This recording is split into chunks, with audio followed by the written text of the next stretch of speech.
Candy Floss. Sight reading step 6. Read the sentences. Now listen carefully and repeat the sentences after me. It is a party day at school today.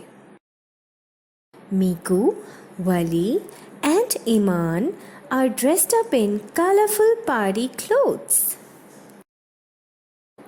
Miku wears a blue bow.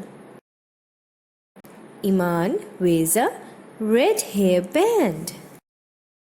The candy floss man is making candy floss.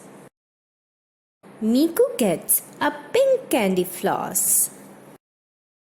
Iman gets a big yellow ball of candy floss. Iman runs to share her candy floss with Wali.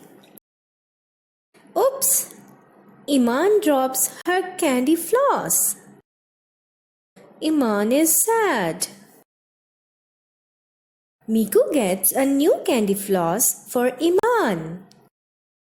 They are all happy.